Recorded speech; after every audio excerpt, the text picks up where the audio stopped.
Selamat malam, sejahtera, shalom Ibu Bapak, Saudara-saudara Jemaat GPIB Sejahtera di DKI Jakarta yang diberkati Tuhan. Salam sehat semua.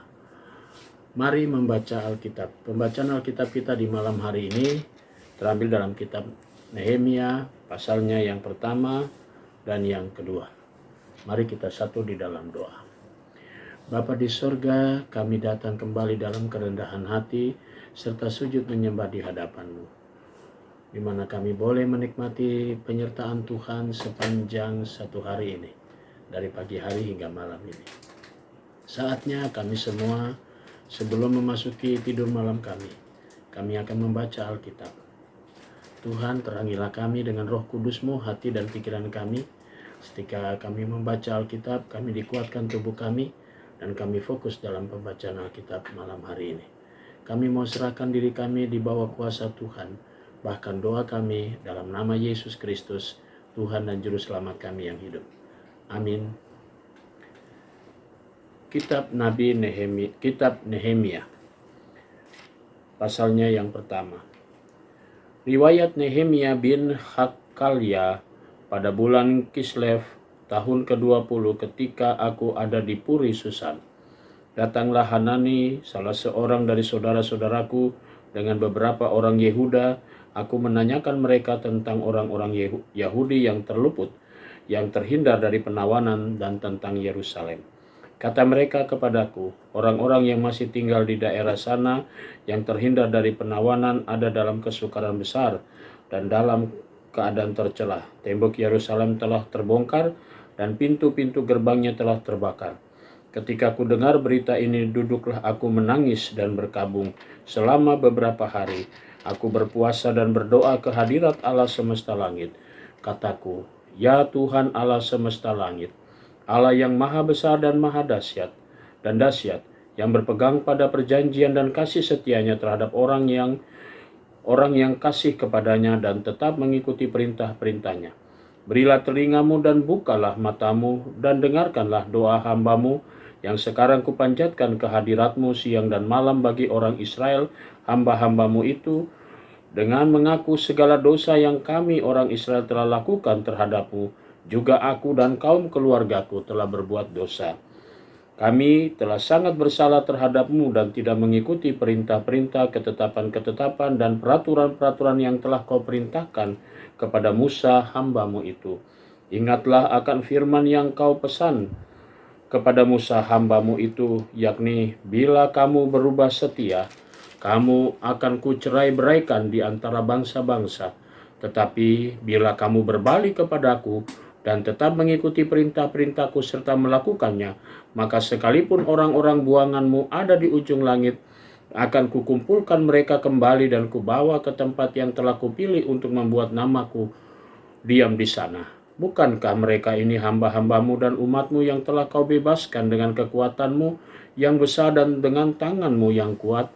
Ya Tuhan, berilah telinga kepada doa hambamu ini dan kepada doa hamba-hambamu yang rela takut dan akan namamu, dan biarlah hambamu berhasil hari ini mendapat belas kasihan dari orang ini. Ketika itu aku ini juru minum raja. Nehemia pasal 2. Pada bulan Nisan tahun ke-20 pemerintahan Raja Artasasta, ketika menjadi tugasku untuk menyediakan anggur, aku mengangkat anggur dan menyampaikannya kepada raja, karena aku kelihatan sedih, yang memang belum pernah terjadi di hadapan raja. Bertanyalah ia kepadaku, mengapa mukamu muram, walaupun engkau tidak sakit? Engkau tentu sedih hati. Lalu aku menjadi sangat takut. Jawabku kepada raja, hiduplah raja untuk selamanya. Bagaimana mukaku tidak akan muram kalau kota tempat pekuburan nenek moyangku telah menjadi reruntuhan dan pintu-pintu gerbangnya habis dimakan api. Lalu kata raja kepadaku, jadi apa yang kau inginkan? Maka aku berdoa kepada Allah semesta langit. Kemudian jawabku kepada raja, jika raja menganggap baik dan berkenan kepada hambamu ini, utuslah aku ke Yehuda, ke kota pekuburan nenek moyangku, supaya aku membangunnya kembali. Lalu bertanyalah raja kepadaku, sedang permaisuri duduk di sampingnya, berapa lama engkau dalam perjalanan Dan bilakah engkau kembali dan raja berkenan mengutus aku sesudah aku menyebut suatu jangka waktu kepadanya? Berkatalah aku kepada raja, jika raja menganggap baik, berikanlah aku surat-surat bagi bupati-bupati di daerah seberang sungai Efrat, supaya mereka memperbolehkan aku, lalu sampai aku tiba di Yehuda.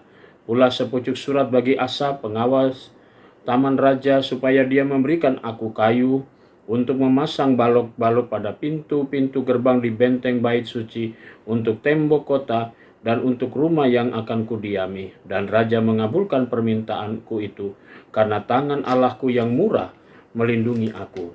Maka datanglah aku kepada bupati-bupati di daerah seberang sungai Efrat dan menyerahkan kepada mereka surat-surat raja. Dan raja menyuruh panglima-panglima perang dan orang-orang berkuda menyertai aku. Ketika Sanbalat orang Horon dan Tobia orang Amon pelayan itu mendengar hal itu, mereka sangat kesal karena ada orang yang datang mengusahakan kesejahteraan orang Israel. Maka tibalah aku di Yerusalem sesudah 3 hari aku di sana. Bangunlah aku pada malam hari bersama-sama beberapa orang saja yang menyertai aku. Aku tidak memberitahukan kepada siapapun rencana yang akan kulakukan untuk Yerusalem yang diberikan Allahku dalam hatiku. Juga tak ada lain binatang kepadaku kecuali yang kutanggung.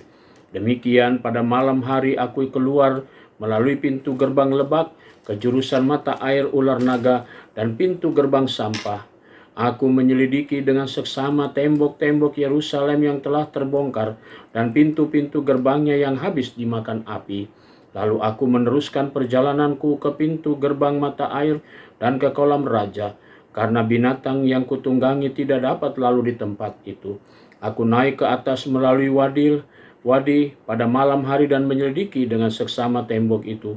Kemudian aku kembali lalu masuk melalui pintu gerbang Lebak.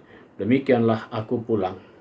Para penguasa tidak tahu kemana aku telah pergi dan apa yang telah kulakukan, karena sampai kini aku belum memberitahukan apa-apa kepada orang Yahudi, baik kepada para imam maupun kepada para pemuka, kepada para penguasa dan para petugas lainnya. Berkatalah aku kepada mereka, kamu lihat kemalangan yang kita alami, yakni Yerusalem telah menjadi reruntuhan dan pintu-pintu gerbangnya telah terbakar. Mari kita bangun kembali tembok Yerusalem, supaya kita tidak lagi dicela. Ketika aku beritahukan kepada mereka betapa murahnya tangan Allahku yang melindungi aku dan juga apa yang dikatakan raja kepadaku, berkatalah mereka, kami siap untuk membangun. Dan dengan sekuat tenaga mereka mulai melakukan pekerjaannya yang baik itu. Ketika Sanbalat orang Horon dan Tobia orang Amon pelayan itu dan Geshem orang Arab mendengar itu, mereka mengolok-olok dan menghina kami. Kata mereka, apa yang kamu lakukan itu? Apa kamu mau berontak terhadap raja? Aku menjawab mereka, kataku, Allah semesta langit, dialah yang akan membuat kami berhasil. Kami hamba-hambanya telah siap untuk membangun, tetapi kamu tak punya bagian atau hak dan tidak akan diingat di Yerusalem. Mari kita satu dalam doa. Bapa di sorga, terima kasih untuk semua tuntunan dan pimpinan-Mu dalam pembacaan Alkitab malam ini. Malam menjadi bagian bagi kami semua akan memasuki tidur malam. Tuhan, karuniakan kami perlindungan-Mu, penyertaan-Mu, bahkan Tuhan menjaga dalam istirahat kami malam ini, sehingga besok pagi kami boleh bangun dengan tubuh yang diberkati Tuhan, kami boleh beraktivitas sesuai dengan panggilan dan pengutusan Tuhan. Kami berdoa untuk jemaat-Mu GPIB Sejahtera di DKI Jakarta, tiap pribadi, tiap keluarga. Tuhan Yesus memberkati dengan berkat-berkat-Mu. Inilah doa kami di malam hari ini, ya Tuhan, ampunkan dosa kami. Kami alaskan doa ini dalam nama Tuhan Yesus, Juru Selamat kami yang hidup. Amin. Selamat malam, selamat beristirahat, Tuhan memberkati saudara.